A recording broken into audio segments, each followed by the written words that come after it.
Boa noite, irmãos. Nem, vamos de novo. Boa noite, irmãos. Melhor.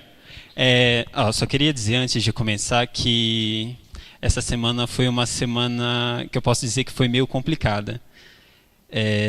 Acho que foi no sábado, no domingo, que o Pata me lembrou que eu tinha que vir hoje, quarta-feira, para passar a meditação. Aí eu fiquei tipo, eu tinha esquecido.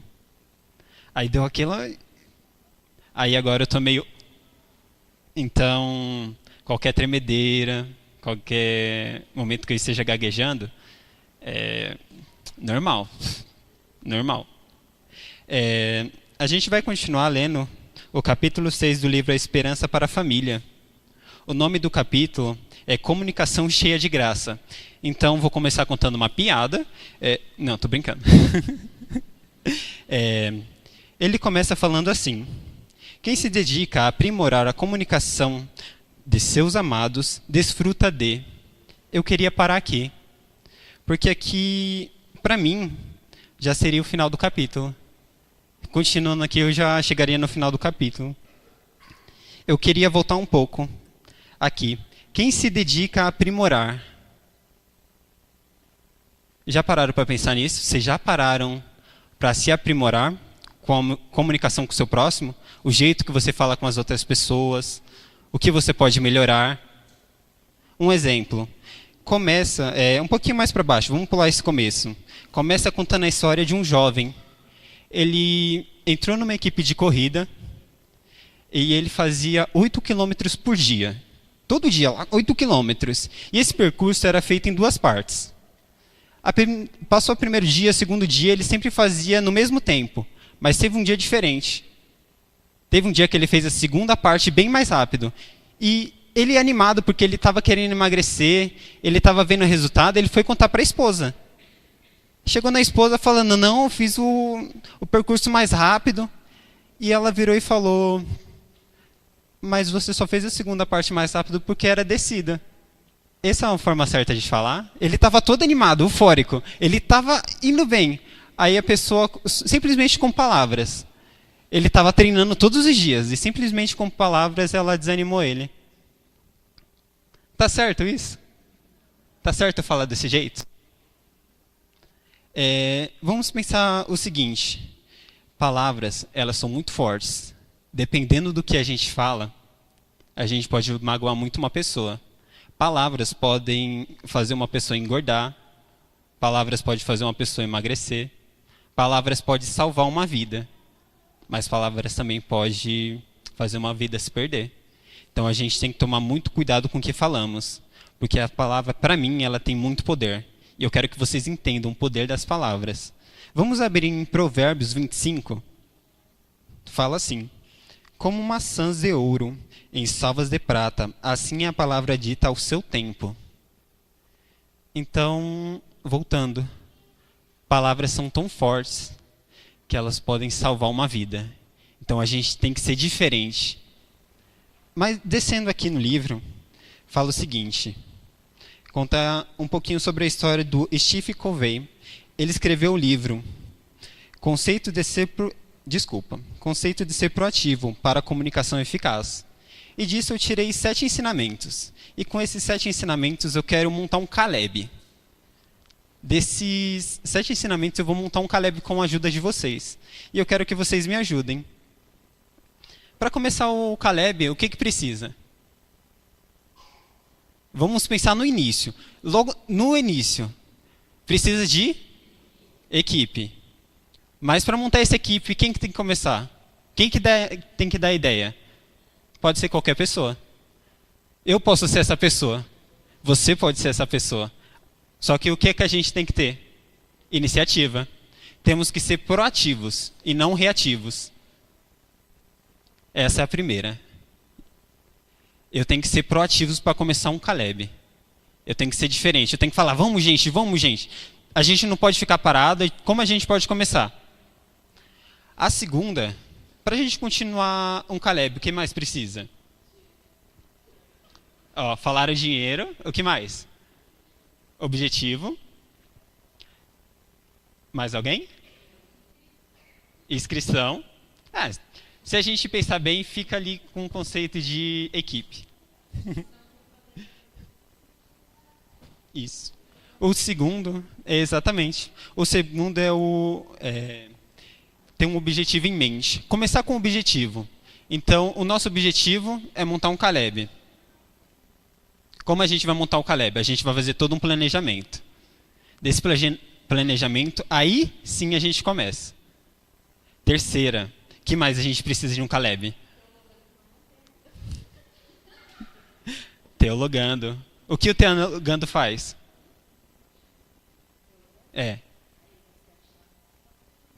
Mas o que ele vai passar? Ele vai pregar. A terceira coisa mais importante aqui seria o principal. Amém? É verdade. É exatamente o que o pregador vai fazer. Ele vai passar a mensagem da Bíblia. Ele vai ser diferente, ele vai ser proativo, ele vai estar lá na frente agitando todo mundo para que a gente possa conhecer um pouquinho mais do que a palavra de Deus fala para a gente. Então a gente tem que ter um objetivo e a gente tem que ter um propósito.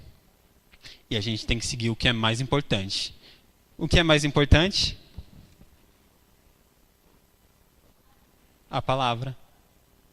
Então a gente tem que correr atrás de conhecimento. E o que mais a gente precisa num Caleb? Oração. O que mais?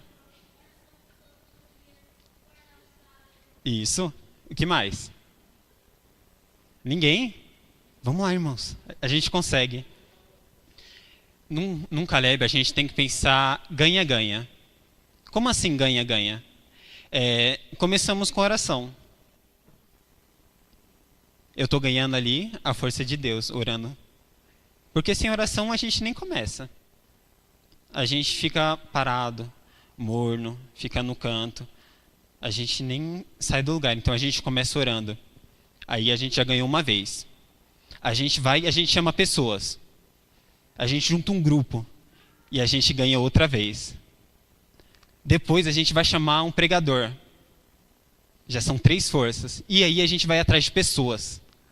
Indo atrás de pessoas, a gente consegue montar uma igreja e salvar cada vez mais pessoas. Imagina, cada um aqui trazendo uma pessoa.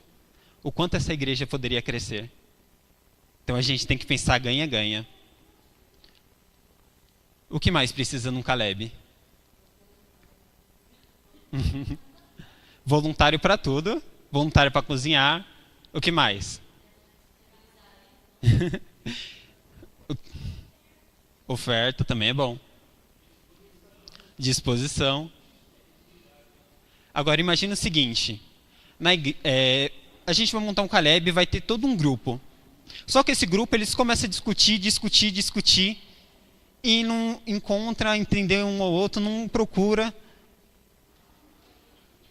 União. Ela falou união. O que mais precisa num Caleb?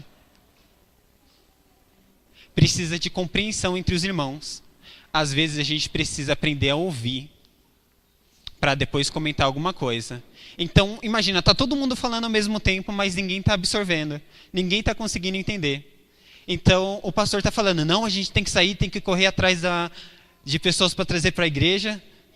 Aí o irmão está falando, não, mas a gente precisa de pessoas para ir atrás. Não, mas precisa ir lá buscar irmãos e salvar, mas a gente precisa de pessoas para buscar esses irmãos lá fora.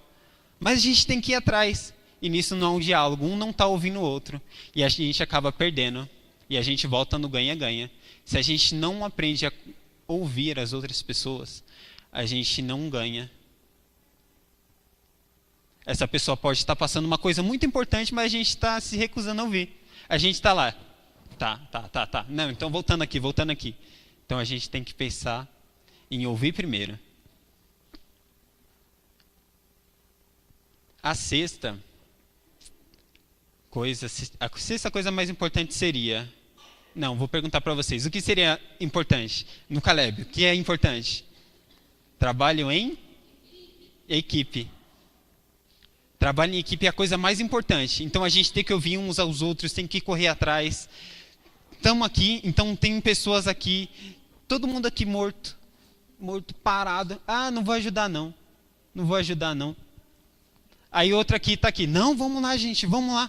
E a pessoa está aqui, não quer trabalhar em equipe, eu vou fazer tudo sozinho. E se eu não fizer tudo sozinho, eu vou ficar aqui parado, vocês se viram. Tá certo isso? Tá errado. Então a gente tem que trabalhar em equipe. Um Caleb não dá para trabalhar uma pessoa sozinha. Não tem como só uma pessoa sozinha trabalhar. O que mais a gente precisa num Caleb? Dedicação, animação, compromisso. O que mais? Sem timidez. Sabe, eu vou colocar num termo... Eu vou contar uma pequena história. Imagina a situação. Um jovem está com uma serra bem grande e ele está cortando uma árvore. Ele está se matando cortando essa árvore. Está lá cortando essa árvore e chega outra pessoa e fala: olha, por que você não para um pouco e afia? Para ficar mais fácil para você cortar essa árvore. Mas ele está lá: não, eu preciso ser rápido, eu preciso cortar isso daqui logo. Vai adiantar alguma coisa? Ele não ouvir? Então, a sétima e última sugestão que o Stephen Covey fala seria sobre afinar o instrumento. Então, a gente tem que juntar tudo aquilo que a gente falou, que seria tipo, seja proativo, comece com o objetivo em mente. Primeiro, o mais importante. Pense ganha-ganha. Procure antes compreender o seu próximo. Sinergia, que seria trabalhar em equipe. Procure trabalhar em equipe. E afine o instrumento. Seriam esses 7. Esse é o 7 ensinamentos que o Steve Covey começa a falar pra gente. E é assim que a gente monta um Caleb. A gente monta um Caleb indo atrás. Não ficando parado. Trabalhando em equipe. Mas sempre buscando a palavra de Deus. E sabendo se comunicar. Mais pra frente fala o seguinte: a verdade é que não podemos controlar o cônjuge, o filho, o irmão, pais ou parentes. Só é possível controlar verdadeiramente a si mesmo. Quando a gente vai montar um Caleb, eu consigo chegar no outro e falar: ó, tu vai fazer tal coisa, apontando e falando, e a pessoa lá: não quero. É assim que eu vou convencer uma pessoa a trabalhar comigo, a ser diferente, a mostrar para as outras pessoas que eu posso ser melhor? É apontando na cara e falando: você vai fazer de tal jeito? Não é assim que eu consigo. Não consigo falar para ela mudar. Eu consigo mudar minha forma de falar. Eu consigo me mudar, eu consigo me tornar diferente. E como eu vou me tornar diferente? Procurando, estudando, lendo a Bíblia, falando com Deus. Então eu vou chegar na outra pessoa e falar: irmão, olha, eu sei que a gente se desentendeu, a gente não conseguiu se entender naquela hora. Vamos conversar para a gente conseguir trocar esse Caleb para frente? Vamos ser diferentes? A gente consegue ser diferente. A gente consegue trazer pessoas para a igreja. Mais para frente, fala o seguinte, que a vida, eu vou colocar a vida no Caleb, a vida entre os irmãos, a comunicação entre todas as pessoas que estão colaborando para fazer esse Caleb, seria como dirigir. O que é necessário para um trânsito funcionar bem? Paciência, farol. O que mais é necessário para um trânsito funcionar bem? Não estacionar em lugar proibido. O que mais? Respeito.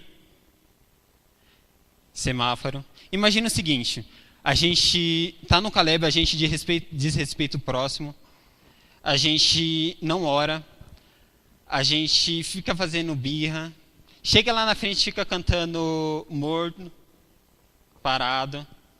Quando a gente vai buscar almas, a gente bate de porta em porta, a gente chega lá tipo: eu acho que ninguém saiu, vamos para a próxima casa?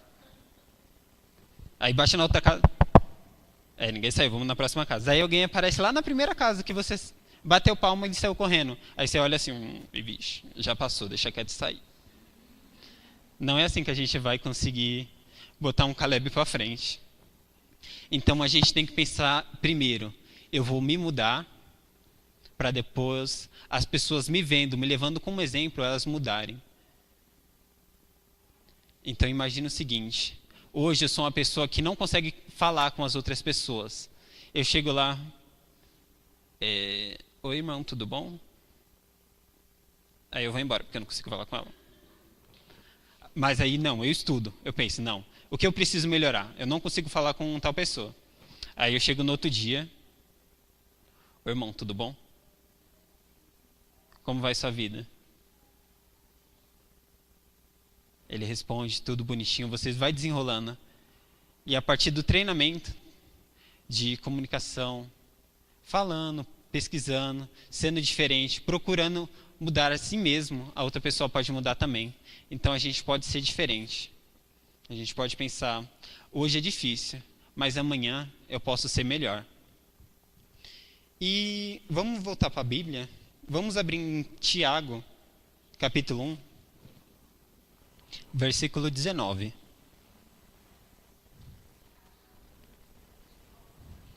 Amém? Vamos lá. Sabei essas coisas, mas Sabei essas coisas, mas amados irmãos, todos homens, pois seja pronto para ouvir, tardio para falar e tardio para se irar. Então imagina o seguinte, a gente fez todo esse programa do Caleb, a gente procurou ser melhor, a gente conversou, a gente fez de tudo. E chegou uma hora que está tudo pronto, a gente só precisa sair. E aquela última discussão. Ninguém está se entendendo, ninguém procura ouvir. Só que aí chega um irmão diferente. Ele soube ouvir todo mundo. Ele esperou o momento dele para falar. E ele pôs ordem. Então, por causa de uma pessoa que estava lá, procurando ser melhor, ela mudou vários corações. E assim podemos salvar várias pessoas. A gente pode ser diferente. E agora vamos voltar ao começo, que seria a resposta de tudo isso. O começo desse capítulo fala o seguinte: quem se dedica a aprimorar a comunicação dos seus amados desfruta de excelentes relacionamentos familiares. Quando pensamos nas pessoas de quem realmente gostamos, pensamos como facilmente elas nos cativam pela maneira como se comunicam.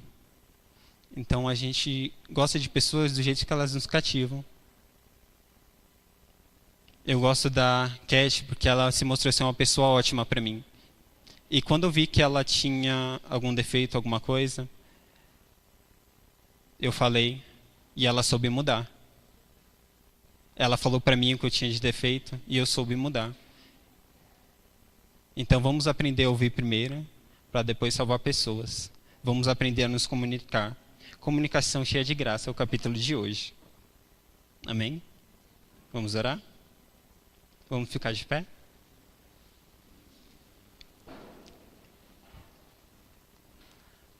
Oremos. Pai querido, Pai amado, lhe agradeço pela vida, pela saúde, por mais um dia de vida, Pai. Peço que o Senhor desenvolva a nossa comunicação, que a gente possa nos expressar melhor, que possamos ser pessoas diferentes e que possamos ouvir para entendermos que somos falhos e que a gente pode melhorar a cada dia para assim salvar pessoas, Pai. Sei que é difícil, é complicado, mas orando, tendo o Senhor em vista, a gente pode ser melhor, Pai. Pai, é isso que eu lhe peço e agradeço em nome de Jesus. Amém.